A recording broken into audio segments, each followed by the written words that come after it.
നമസ്കാരം, ഞാൻ ഡോക്ടർ കീർത്തി സുരേഷ്. ഇന്ന് നമുക്ക് PCOD-ക്കാരെ പറ്റി കുറച്ച് കാര്യങ്ങൾ സംസാരിക്കാം. PCOD എന്ന് പറയുന്ന ഇപ്പം മിക്കവർക്കും അറിയുന്ന ഒരു സംഗതിയാണ്. Polycystic ovary disease. അതിനെയാണ് നമ്മൾ PCOD എന്ന് പറയുന്നത്. അപ്പം പീരിയഡ്സിന്റെ ക്രമമല്ലാതെയുള്ള പോക്കിനെയാണ് പൊതുവെ നമ്മൾ ടെസ്റ്റുകളൊക്കെ ചെയ്യുമ്പോൾ PCOD എന്ന് പറയുന്നത് കണ്ടുപിടിക്കുന്നത്. അപ്പോൾ PCOD എത്രത്തോളം കോമൺ ആണെന്ന് ചോദിച്ചു കഴിഞ്ഞാൽ ഇന്ത്യയിൽ ഏകദേശം 15 മുതൽ 45 വയസ്സ് വരെ നമ്മൾ റീപ്രൊഡക്റ്റീവ് ഏജ് ഗ്രൂപ്പ് അഥവാ പീരിയഡ്സ് വരുന്ന സ്ത്രീകളുടെ ഒരു ഏജ് ഗ്രൂപ്പിനെയാണ് റീപ്രൊഡക്റ്റീവ് ഏജ് ഗ്രൂപ്പ് എന്ന് പറയുന്നത്. ആ ഒരു ഏജ് ഗ്രൂപ്പ് എടുത്തു കഴിഞ്ഞു കഴിഞ്ഞാൽ 5-ൽ ഒരാൾക്ക് ഇപ്പൊ PCOD ഉണ്ടെന്നാണ് പറയുന്നത്. പണ്ടത്തെ കാലത്തെ പോലെയല്ല, ഇപ്പൊ PCOD-ക്കാര് ഒത്തിരി എണ്ണത്തിൽ കൂടിക്കൂടിയാണ് വരുന്നത്. ഓക്കെ, അപ്പോൾ പലർക്കും ഉള്ള സംശയമാണ് PCOD എങ്ങനെ മാനേജ് ചെയ്യാം എന്നുള്ളത്. അതിനായിട്ടുള്ള മെഡിസിൻസ് ഉണ്ട്, ഒത്തിരി അധികം മെഡിസിൻസ് കണ്ടുപിടിക്കപ്പെട്ടിട്ടുണ്ട്. പക്ഷെ യാഥാർത്ഥ്യം എന്താന്ന് വെച്ച് കഴിഞ്ഞാൽ ഒരു 90% ആൾക്കാർക്കും പ്രോപ്പർ ആയിട്ടുള്ള ഡയറ്റും എക്സസൈസും, അതായത് സമീകൃതമായിട്ടുള്ള ആഹാരവും അതുപോലെ തന്നെ ആവശ്യത്തിനുള്ള വ്യായാമവും എടുത്തു കഴിഞ്ഞാൽ തന്നെ ഒരു പരിധി വരെ നമുക്ക് PCOD കൺട്രോൾ ചെയ്യാൻ പറ്റും. അപ്പം PCOD-ക്കാർ എടുക്കേണ്ട ഡയറ്റിനെ പറ്റിയാണ് ഇന്ന് നമ്മൾ സംസാരിക്കാൻ പോകുന്നത്. ഓക്കെ, അപ്പോൾ അതില് ഇപ്പൊ ഒത്തിരി PCOD ഡയറ്റ് എന്ന് പറഞ്ഞു കഴിഞ്ഞാൽ സെർച്ച് ചെയ്ത് കഴിഞ്ഞ് കഴിഞ്ഞാൽ സോഷ്യൽ മീഡിയാസിൽ ഇഷ്ടം പോലെ ടൈപ്പ് ഓഫ് ഫാൻസി ഡയറ്റ് ഉണ്ട്. കീറ്റോ ഡയറ്റ്, സാലഡ്സ് മാത്രം കഴിച്ചിട്ടുള്ളത്, ഫ്രൂട്ട്സ് മാത്രം കഴിച്ചിട്ടുള്ളത്, ഒരു നേരം മാത്രം ആഹാരം കഴിച്ചിട്ടുള്ളത്. അപ്പൊ ഇങ്ങനത്തെ ഫാൻസി ഡയറ്റിന്റെ പ്രത്യേകത എന്താന്ന് വെച്ച് കഴിഞ്ഞാൽ ഇതൊന്നും ലോങ് ടേമിൽ നമുക്ക് കണ്ടിന്യൂ ചെയ്യാൻ പറ്റത്തില്ല. ഇപ്പം ഒരു ദിവസമോ 2 ദിവസമോ അല്ലെങ്കിൽ 2 മാസത്തേക്കോ ചിലപ്പോൾ പറ്റും. പക്ഷെ ഇതെന്ന് പറയുന്നത് നമുക്ക് പീരിയഡ്സ് ആദ്യമായിട്ടുണ്ടാവുന്ന മുതൽ പീരിയഡ്സ് മാസക്കുള്ളിൽ നിൽക്കുന്നവരെ, ചിലപ്പോൾ 45-50 വയസ്സ് വരെ ഉണ്ടാവും. അത്രയും നാൾ ഒരിക്കലും നമുക്ക് ഈ ഡയറ്റിൽ പോകാനായിട്ട് പറ്റില്ല. കുറച്ച് ദിവസത്തേക്ക് ചിലപ്പോൾ പറ്റുമായിരിക്കും. പക്ഷെ ഒരു ലോങ് ടേം ബേസിസിൽ അങ്ങനത്തെ ഒരു ഫാൻസി ഡയറ്റ് നമുക്ക് പോസിബിൾ അല്ല. അത് നമ്മുടെ ശരീരത്തിനൊട്ട് ഹെൽത്തിയും അല്ല. അപ്പൊ നമ്മളൊരു ഡയറ്റ് തിരഞ്ഞെടുക്കുമ്പോൾ അതിനകത്ത് കുറച്ച് കാര്യങ്ങൾ ഉണ്ടാവണം. ഏറ്റവും പ്രധാനപ്പെട്ടെന്ന് പറഞ്ഞു കഴിഞ്ഞാൽ നമ്മുടെ ശരീരത്തിന് ആവശ്യമായിട്ടുള്ള പോഷകാംശങ്ങൾ നിർബന്ധമായിട്ടും കിട്ടുന്ന ഒരു ഡയറ്റ് ആയിരിക്കണം അത്. രണ്ടാമത്തെന്ന് പറഞ്ഞു കഴിഞ്ഞാൽ PCOD-ക്കാരുടെ പ്രത്യേകത എന്ന് വെച്ച് കഴിഞ്ഞാൽ വെയിറ്റ് കുറച്ചൊന്ന് കുറഞ്ഞു കഴിഞ്ഞാൽ തന്നെ അവരുടെ പ്രശ്നങ്ങൾ, ഹോർമോണൽ ചേഞ്ചസ് ഒക്കെ ബെറ്റർ ആവാനായിട്ട് ഒരു ചാൻസ് ഉണ്ട്. അപ്പം വെയിറ്റ് ലോസ് തീർച്ചയായിട്ടും സംഭവിക്കണം. പിന്നെ ഒരു കാര്യം എന്ന് പറഞ്ഞു കഴിഞ്ഞാൽ നമുക്ക് PCOD-യുടെ മെയിൻ ആയിട്ടുള്ള വിഷയം ഇൻസുലിൻ റെസിസ്റ്റൻസ് എന്ന് പറയുന്നതാണ്. അതായത് നമ്മുടെ ഏകദേശം നമ്മുടെ പ്രമേഹം പോലെ തന്നെ, ഡയബറ്റിസ് പോലെ തന്നെ ഒരു കണ്ടീഷനാണ് ഇൻസുലിൻ റെസിസ്റ്റൻസ് എന്ന് പറയുന്നത്. അപ്പം അങ്ങനെ വരുന്ന ആൾക്കാർക്ക് ആഹാരത്തിൽ ചില കാര്യങ്ങൾ ഒഴിവാക്കേണ്ടി വരും, ചില കാര്യങ്ങൾ കൂടുതലായിട്ട് കഴിക്കേണ്ടി വരും. അപ്പം ഈ കാര്യങ്ങളെല്ലാം നോക്കിയിട്ടുള്ള ഒരു ഡയറ്റ് മാത്രമേ PCOD-ക്കാർക്ക് പറ്റുള്ളൂ. തന്നെയല്ല അത് ലോങ് ടേം നമുക്ക് കണ്ടിന്യൂ ചെയ്ത് പോകാൻ പറ്റുന്നതുമായിരിക്കണം. അതർവൈസ് 1-2 ദിവസം കൊണ്ട് കംപ്ലീറ്റ് ആയിട്ട് ഡയറ്റ് എടുത്ത് മാറുന്ന ഒരു സംഗതിയല്ല PCOD എന്ന് പറയുന്നത്. അതുപോലെ തന്നെ ഈ ആഹാരത്തിനോടൊപ്പം തന്നെ പ്രധാനമാണ് വ്യായാമം എന്ന് പറയുന്നത്. അറ്റ്ലീസ്റ്റ് ഒരു 30 മിനിറ്റുള്ള വ്യായാമം എങ്കിലും PCOD-ക്കാർ ആഴ്ചയിൽ ഒരു 6 ദിവസം എങ്കിലും ചെയ്തിരിക്കണം എന്നാണ് പഠനങ്ങൾ സൂചിപ്പിക്കുന്നത്. എന്നാൽ മാത്രമേ PCOD-യിൽ അതിന്റെ ഒരു ഇഫക്റ്റ് ഉണ്ടാവുകയുള്ളൂ. വ്യായാമം വളരെ വളരെ പ്രധാനമാണ്. പിന്നെ വ്യായാമവും ആഹാര രീതിയും പോലെ തന്നെ പ്രധാനമാണ് വെള്ളം. ഇപ്പോഴത്തെ പല കുട്ടികളും ഇപ്പം സ്കൂളിൽ പോകുന്നവരായിക്കോട്ടെ, ജോലിക്ക് പോകുന്നവരായിക്കോട്ടെ, കോളേജ് ഗോയിങ് ആയിക്കോട്ടെ, എല്ലാവരും എന്താന്ന് വെച്ച് കഴിഞ്ഞാൽ വെള്ളത്തിന്റെ അളവ് ശ്രദ്ധിക്കുന്നില്ല. അപ്പം പ്രത്യേകിച്ച് PCOD ഉള്ള ഒരാൾക്ക് എന്ന് പറഞ്ഞാൽ പ്രധാനമായിട്ടും വെള്ളം ഡെയിലി അവർ 2 ലിറ്റർ വെള്ളം കുടിച്ചിരിക്കണം. അത് ഏറ്റവും പ്രധാനപ്പെട്ട കാര്യമാണ്. അത് നമ്മുടെ ദഹന പ്രക്രിയക്കാണെങ്കിലും, നമ്മുടെ വെയിറ്റ് കുറയാൻ വേണ്ടിയിട്ടാണെങ്കിലും, നമ്മുടെ ഹോർമോണൽ ഇഷ്യൂസ് ബെറ്റർ ആവാൻ വേണ്ടിയിട്ടാണെങ്കിലും എല്ലാം ഏറ്റവും അത്യാവശ്യമുള്ള ഒരു സംഗതി, ആഹാരം പോലെ തന്നെ ഇമ്പോർട്ടൻ്റ് ആയിട്ടുള്ള ഒരു സംഗതിയാണ് വെള്ളം എന്നുള്ളത്. പിന്നെ ഇതെല്ലാം നമ്മൾ നോക്കിയാലും നമ്മുടെ ഉറക്കം നമ്മുടെ എല്ലാ സിസ്റ്റത്തിനെയും അഫക്ട് ചെയ്യുന്നു. ഇപ്പം ദഹനത്തിന്റെ ആണെങ്കിലും ഹോർമോണൽ സിസ്റ്റത്തിനെ ആണെങ്കിലും എല്ലാത്തിനെയും അഫക്ട് ചെയ്യുന്ന ഒരു സംഗതിയാണ് ഉറക്കം എന്ന് പറയുന്നത്.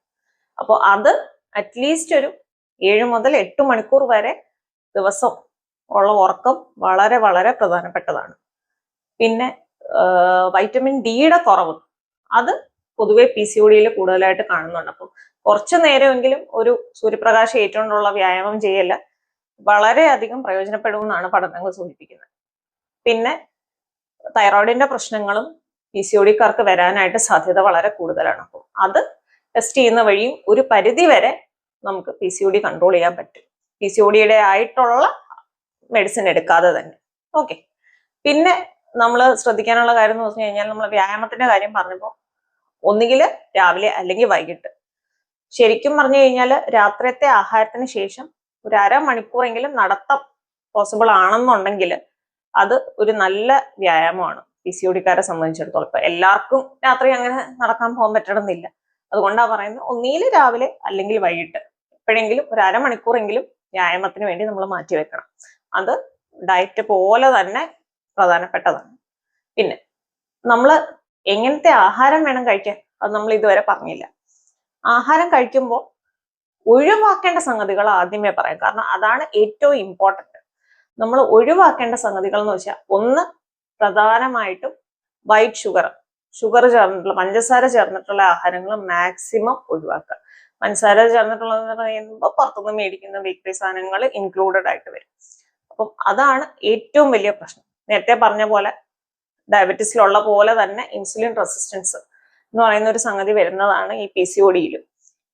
അതുകൊണ്ട് തന്നെ പ്രമേഹ രോഗികളെ പോലെ തന്നെ ഓവറായിട്ട് പഞ്ചസാരയുടെ അളവ് ചെന്ന് കഴിഞ്ഞു കഴിഞ്ഞാൽ PCODക്കാർക്ക് കൂടുതൽ ബുദ്ധിമുട്ടുണ്ടാവാനായിട്ടുള്ള സാധ്യതയുണ്ട്. വെയിറ്റ് കുറയ്ക്കാനുള്ള ബുദ്ധിമുട്ട്, ഹോർമോൺ പ്രശ്നങ്ങളെല്ലാം കൂടാനൊരു സാധ്യതയുണ്ട്. അപ്പം പഞ്ചസാര അഥവാ വൈറ്റ് ഷുഗർ ചേർന്നിട്ടുള്ള എല്ലാ ആഹാരങ്ങളും കഴിയുന്നതും ഒഴിവാക്കുന്നതാണ് നല്ലത്. രണ്ടാമത്തേതെന്ന് പറഞ്ഞു കഴിഞ്ഞാൽ ഓയില്, പ്രത്യേകിച്ച് സാച്ചുറേറ്റഡ് ഫാറ്റ്. അതിനകത്ത് വരുന്ന പ്രധാനമായിട്ടുള്ള സംഗതി എന്ന് വെച്ചാൽ, നമ്മൾ പുറത്തുനിന്ന് മേടിക്കുന്ന fast food, junk food, bake ചെയ്ത് ഉണ്ടാക്കുന്ന ആഹാരങ്ങൾ, ഡീപ്പ് ഫ്രൈ ചെയ്തിട്ടുള്ള ആഹാരങ്ങൾ, അതായത് എണ്ണയിൽ മുക്കി പൊരിക്കുന്ന ആഹാരങ്ങളിലാണ് ഏറ്റവും കൂടുതൽ ഓയിൽ വരുന്നത്. അപ്പൊ ഈ രണ്ട് തരത്തിലുള്ള ആഹാരങ്ങളാണ് പ്രധാനമായിട്ടും ഒരു PCOD ഡിറ്റക്ട് ചെയ്ത് കഴിഞ്ഞു കഴിഞ്ഞാൽ നമ്മൾ ആഹാരത്തിൽ നിന്ന് മാക്സിമം ഒഴിച്ചു നിർത്തേണ്ടത്. ഇതിൽ തന്നെ നമുക്ക് നാച്ചുറൽ ആയിട്ടുള്ള സ്വീറ്റ്, മധുരമുള്ള ആഹാരങ്ങളുണ്ടല്ലോ, സ്വീറ്റ് ആയിട്ടുള്ള ജാഗറി, അങ്ങനത്തെ ആഹാരങ്ങൾ കഴിക്കുന്നതുകൊണ്ട് അധികം ബുദ്ധിമുട്ട് വരത്തില്ല.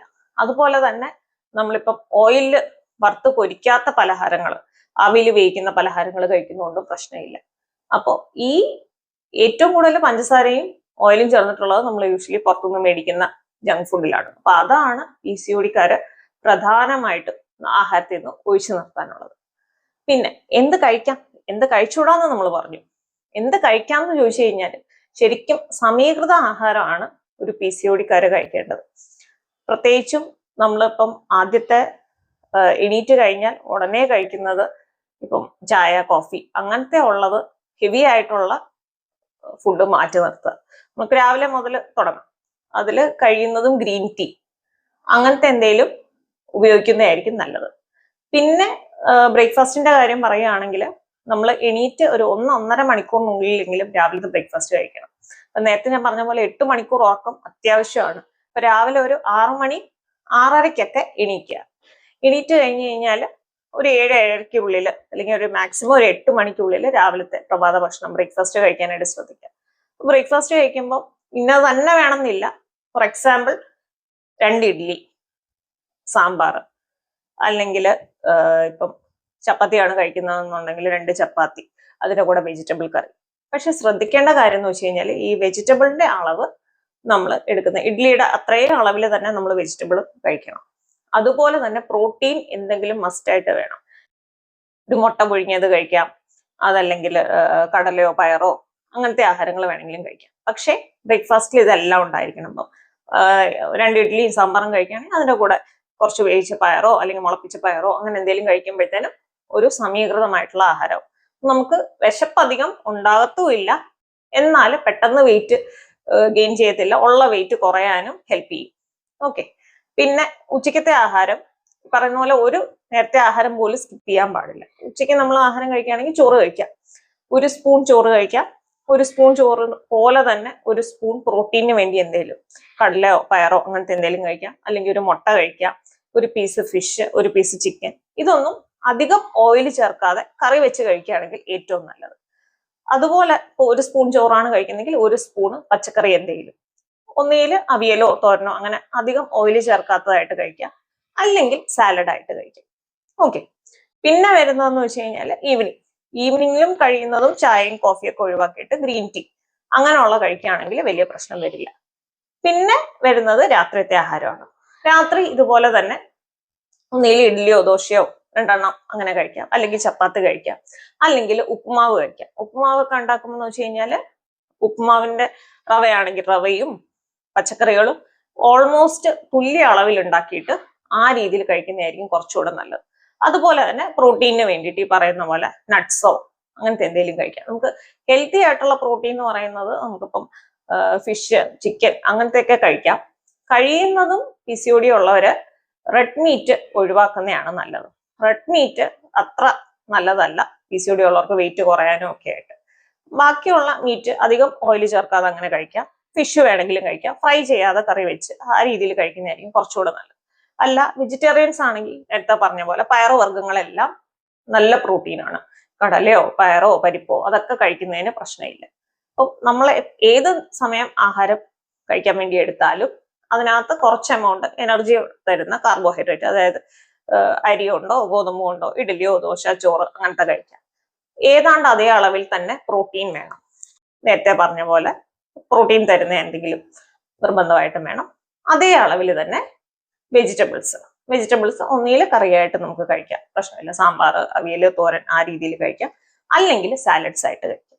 അപ്പൊ ഈ രീതിയിലുള്ള ഡയറ്റ് നമുക്ക് തുടർന്ന് പോകാൻ പറ്റുകയാണെങ്കിൽ, ഇത് ഒരു ദിവസം കൊണ്ടോ 2 ദിവസം കൊണ്ടോ ശരിയാവുന്നുള്ളതല്ല, നമുക്ക് കണ്ടിന്യൂ ചെയ്യാൻ പറ്റുന്ന ഓരോരുത്തരുടെയും ലൈഫ് സ്റ്റൈൽ അനുസരിച്ചുള്ള ഡയറ്റ് ഈ രീതിയിൽ നോക്കും. അതില് ഏറ്റവും പ്രധാനപ്പെട്ട 2 കാര്യങ്ങൾ എന്ന് പറഞ്ഞു കഴിഞ്ഞാൽ, ഒന്ന് ഉറങ്ങുന്നതിന് ഒരു 2 മണിക്കൂർ മുന്നെങ്കിലും രാത്രിയുള്ള ആഹാരം കഴിച്ചിരിക്കണം. പിന്നെ ഡയറ്റിനോടൊപ്പം എക്സസൈസും ഒരേപോലെ തന്നെ പോയാൽ മാത്രമേ ഉള്ളൂ നമുക്ക് ഈ ഡയറ്റ് നോക്കുന്നതിന്റെ പൂർണ്ണമായിട്ടുള്ള പ്രയോജനം കിട്ടുകയുള്ളൂ. അപ്പൊ ഈ കാര്യങ്ങളും കൂടി ശ്രദ്ധിക്കണം. അപ്പം PCOD എന്ന് പറയുന്ന വലിയ ബാലികേറ മല്ലൊന്നും അല്ല. നമുക്ക് ചെറിയ ലൈഫ് സ്റ്റൈൽ ചേഞ്ചസിലൂടെ തന്നെ PCOD ഒരു പരിധി വരെ തടയാനും, അഥവാ വന്നിട്ടുണ്ടെങ്കിൽ തന്നെ അതുകൊണ്ടുള്ള പ്രശ്നങ്ങൾ നമ്മുടെ ശരീരത്തിനുണ്ടാവാതെ സൂക്ഷിക്കാനും നമുക്ക് സാധിക്കും. കാരണം ഇപ്പോൾ ഉള്ള കുഞ്ഞുങ്ങളിൽ പൊതുവെ ഫാസ്റ്റ് ഫുഡ്, ജങ്ക് ഫുഡ് അതൊക്കെ അവർ കഴിക്കുന്നത് കൂടുതലായതുകൊണ്ടായിരിക്കണം പണ്ടുണ്ടായിരുന്നതിനെക്കാട്ടിലും PCOD കേസസ് കൂടിയാണ് വരുന്നത്. അപ്പം നമുക്ക് ഒരു പരിധി വരെ പുറത്തുനിന്നുള്ള സ്നാക്സ് അതൊക്കെ ഒഴിവാക്കിയിട്ട് കഴിയുന്നതും വീട്ടിൽ ഉണ്ടാക്കുന്ന ഭക്ഷണങ്ങൾ ഈ പറഞ്ഞ രീതിയിൽ സമീകൃതമായിട്ടുള്ള ആഹാരം കഴിച്ചു കഴിഞ്ഞു കഴിഞ്ഞാൽ ചെറിയ രീതിയിലുള്ള എക്സസൈസ് ഇന്നത് തന്നെ വേണമെന്ന് യാതൊരു നിർബന്ധവുമില്ല. നടക്കുകയോ ഡാൻസ് കളിക്കുകയോ സ്കിപ്പ് ചെയ്യോ സ്വിമ്മിങ്ങോ എന്തായാലും പ്രശ്നമില്ല. ഒരു 30 മിനിറ്റെങ്കിലും ദിവസം അതിനുവേണ്ടി മാറ്റി വെക്കാൻ സാധിച്ചു കഴിഞ്ഞാൽ അത് തന്നെ ധാരാളം. പിന്നെ ഇവരുടെ ഒരു പ്രത്യേകത എന്താണെന്ന് വെച്ച് കഴിഞ്ഞാൽ, ഒരു 5% വെയിറ്റ് കുറഞ്ഞാൽ തന്നെ ഹോർമോണൽ പ്രശ്നങ്ങളൊക്കെ മാറി പീരിയഡ്സ് ഒക്കെ കറക്റ്റ് ആവാൻ ഒരു സാധ്യതയുള്ളവരാണ് ഈ PCODക്കാര്. അപ്പൊ അതുകൊണ്ട് ഇത് വലിയൊരു ഇഷ്യൂ അല്ല, പക്ഷെ ഇത് കോമൺ ആയിട്ടുള്ള ഒരു ഇഷ്യൂ ആണ്. നമ്മൾ വേണമെന്ന് വെച്ച് കഴിഞ്ഞാൽ മരുന്നൊന്നും എടുക്കാതെ തന്നെ ശരിയാക്കാൻ പറ്റുന്ന കാറ്റഗറിയിലുള്ള ആൾക്കാരാണ് കൂടുതൽ. പിന്നെ വളരെ അപൂർവമായിട്ട് എക്സ്ട്രാ സപ്ലിമെന്റ്സ് ഒക്കെ എടുക്കേണ്ടി വരും. നേരത്തെ പറഞ്ഞ പോലെ ചിലർക്ക് തൈറോയിഡിന്റെ പ്രശ്നം ഉണ്ടെങ്കിൽ അതിന്റെ മെഡിസിൻ, വൈറ്റമിൻ ഡി ചെക്ക് ചെയ്യുമ്പോൾ ഒത്തിരി കുറവാണെങ്കിൽ അതിന്റെ മെഡിസിൻ, പിന്നെ പ്രഗ്നൻസി നോക്കുന്ന സമയം ആവുമ്പോഴത്തേനും ചിലപ്പം അതിന്റെ സപ്പോർട്ടീവ് ആയിട്ടുള്ള സപ്ലിമെന്റ്സ് ഒക്കെ ചിലപ്പോൾ എടുക്കേണ്ടി വന്നേക്കാം. എന്നിരുന്നാലും ഇതെല്ലാം ഉണ്ടെങ്കിൽ പോലും ഡയറ്റും എക്സസൈസും ഒരു ബേസ് ആയിട്ട് ഉണ്ടെങ്കിൽ മാത്രമേ ഈ എടുക്കുന്ന മെഡിസിൻസിന്റെ പോലും നമുക്ക് പൂർണ്ണമായിട്ടുള്ള ബെനിഫിറ്റ് കിട്ടുള്ളൂ. അപ്പം അത് ശ്രദ്ധിക്കുക. പുതിയൊരു ടോപ്പിക്കുമായിട്ട് വീണ്ടും കാണുന്നവരെ നന്ദി.